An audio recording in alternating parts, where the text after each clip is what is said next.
This video is sponsored by Cygames.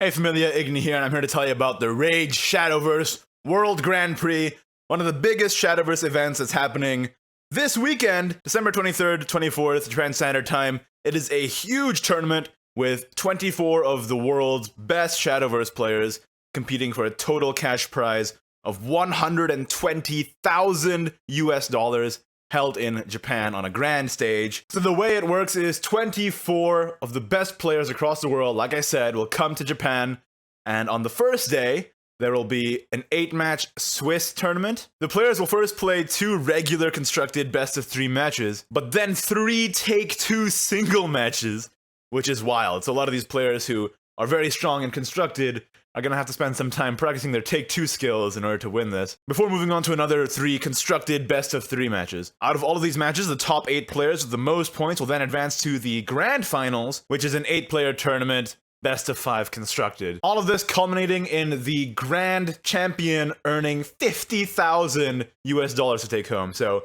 an extremely high-stakes tournament, and all the players are extremely skilled, and it's going to be super intense to watch. You can find all the details about this tournament at shadowversewgp.com. In total, there are going to be 12 contenders from Japan, 3 from Taiwan, 3 from Korea, 3 from North America, and 3 from Europe. Now, you may be familiar with the North American and European contenders from their exploits in the NGE Shadowverse Open, and if you're not familiar, then I will link a video by the Shadow Nexus, which goes over each of these players in detail. But I thought I'd take this time to introduce you to all the players that you may not have heard about, and tell you a bit about their stories. First up, we have Ma, who won the Rage Volume 3 Shadowverse tournament back in November of last year. Ma has been a force in competitive Shadowverse for a long time, and we'll see how far his experience gets him come this weekend. Now, in Rage Volume 3, Ma did take the finals over Roro, but Roro is also competing in the World Grand Prix because he was the runner-up for Rage Volume 3. A very strong Shadowverse player in his own right. He considers Ma to be the greatest Shadowverse player in the world, and one of his missions come this weekend is to beat Ma and take the top spot in the World Grand Prix. One of the storylines you're going to be seeing a lot here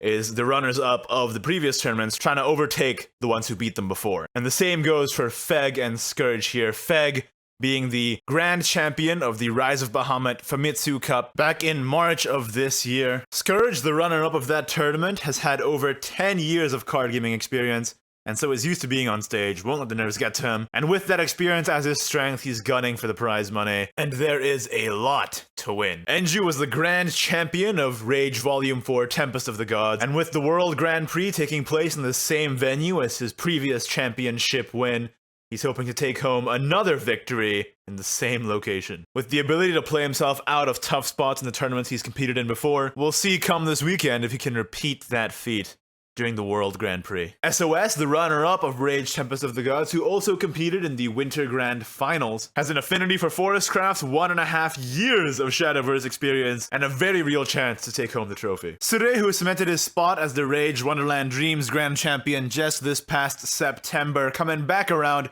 for the World Grand Prix, and Taizin, who lost the final game in that tournament to Sure by 1 card, not drawing his Ambling Wraith in time to win with Aggro Blood against Sure's Ramp Dragon, now has a chance to come back and grab that victory. Satoshi is the champion of the Rage Shadowverse World Grand Prix JCG qualifier, which happened just earlier this month in the Starforge Legends meta. Being completely up to date for the meta in the competitive scene, can Satoshi bring it back to win the World Grand Prix champion title that he fought hard to qualify to compete for? Arusan, in much the same way as the runner-up of the JCG qualifier tournament, losing to Satoshi in the final round, fought through many people for the chance to compete in the World Grand Prix just earlier this month. Can he now win the title playing against the best players in the world after earning this chance? We'll have to find out. Hasu, the grand champion of Rage Shadowverse Starforge Legends, which happened really recently. Despite still being a high school student, has 8 years of experience on card games, 11 months in Shadowverse specifically, and has proven his skill not only in play, but in deck building and lineup crafting as well, being the person who innovated the Daria Mammoth list that was popular a little while back, as well as bringing an all-aggro lineup to Rage Shadowverse Starforge Legends and winning it all. Kocha PAR, the runner-up for Rage Shadowverse Starforge Legends, again a really recent tournament that happened not too long ago at all, and was a last-minute replacement for Ancho, who sadly could not make it to the tournament, but still turning in an insane performance, coming in second place against really skilled players. He has 7 years of card games experience and 1 year in Shadowverse specifically.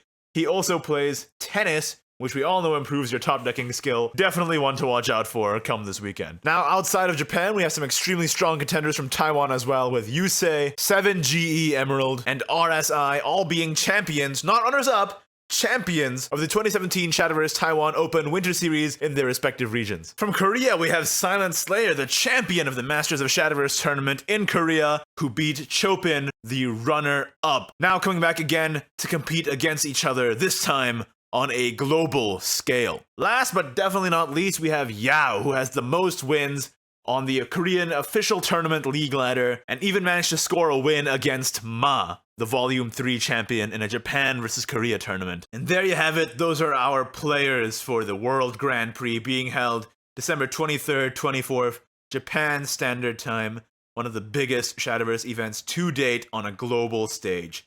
Who's going to be the victor out of all of these extremely skilled players, the best Shadowverse players in the world? Tune in and find out. If you're looking for more details on the tournament, as well as on all the players competing, you can find those on ShadowverseWGP.com. Make sure to tune in and watch the best player win.